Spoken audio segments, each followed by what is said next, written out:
Greetings. So I'm about to do this one more time. This is about what to expect in the near future. Things are, as you know, in the world are going on pretty uh, crazy, and they're getting pretty severe.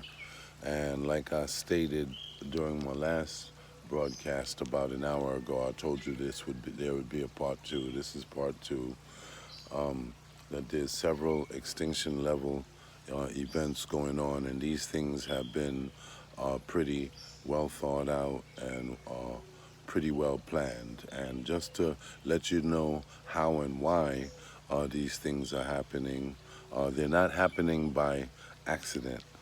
Not at all. They're well thought out and well planned, and the motivation behind it is certain individuals, like I said, like Klaus Schwab, who have come up with from the World Economic Forum, and his associates. They're corporate players, elitist families that fancy themselves as the true people who should be left alive on the planet and share and inherit the resources once the majority of us undesirables are gone.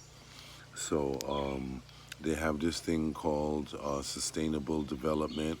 Klaus Schwab says that by the year 2030, they intend to reduce the uh, population of the world down to 500 million. Right now, it's currently estimated at over 8 billion, I believe.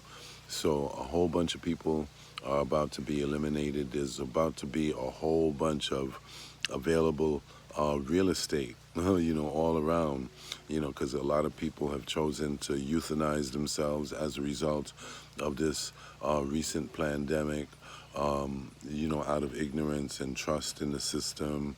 Um, Starvation is a real thing. You got nuclear disaster. You have, a whole host. I could go on and on.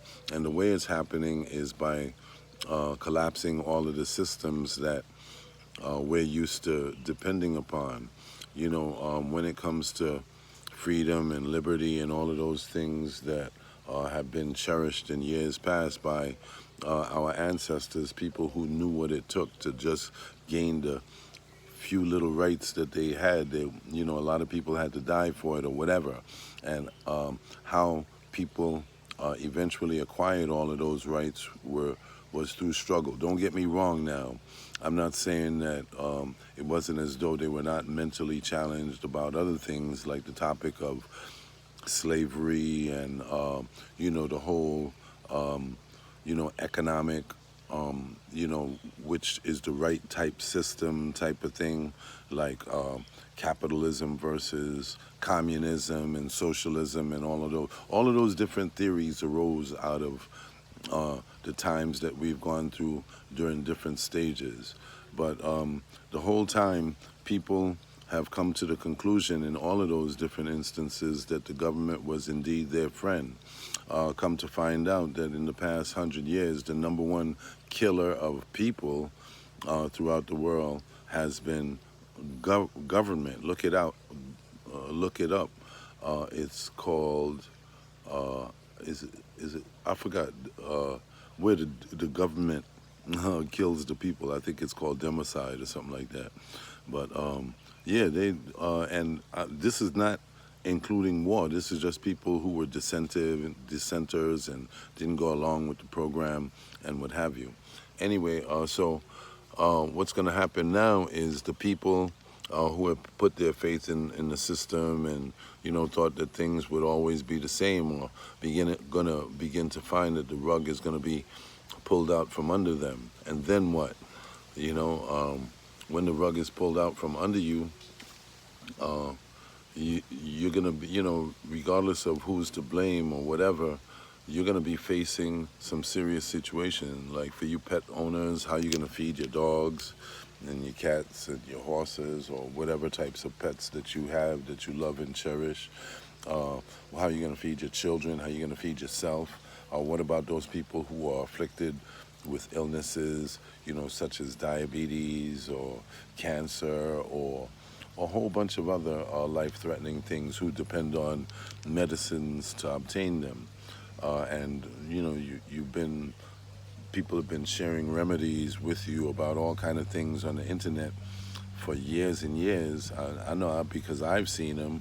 I even tried to share it with a bunch of you, but you put more of your faith in conventional medicines than you would in natural remedies that the Creator has given us to heal ourselves. Um, so you had that going on. You had, you know, I got so many thoughts going on in my head at the same time that it's difficult to select just which one that I want to speak about next. But here's sort of how this system is collapsing in some of the ways. Like I said, the food warehouses, um, um, manufacturing plants, not manufacturing, but food processing plants, and amazing, more than I think 16 of them have magically been set ablaze within a 6 month period. That's amazing, isn't it? Coincidence? I think not. Um, the government's been paying farmers to get rid of their crops, a certain amount per acre to not produce. Uh, you have fertilizer is an issue because of the embargo, because of the war.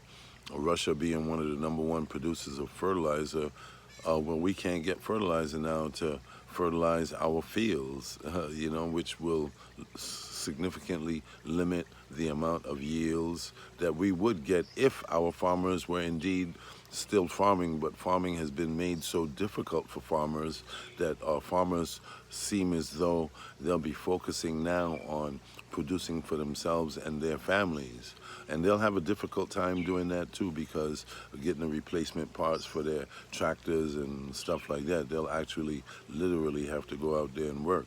And so that's just some of the things that we have to face. And the main reason that all of this has come to be, like I said, I've been saying all of the time, is because we've lost our way. We've been demoralized. We've been driven to the point where, males do not know who they are and females don't know who they are, to the point where they're now dominating women in female sports, and that's state sanctioned. Like, everybody's cool with that. You have what, tampons in the boys' bathroom now, and you even have a president that's it's alleged, I don't know if it actually happened, but intended at some point to hand out crack pipes to discourage or to prevent safe, or to encourage safe drug use, if I'm not mistaken. But these are the times that we're living in now. Things will never be the same. And what can you expect from me?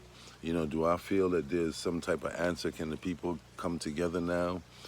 It's too late for that, as far as I'm concerned. What I'm focusing on is getting everything that I can and concentrating it towards what I need, food primarily, warning all the people that I know about what's coming our way, and being prepared to defend what I have.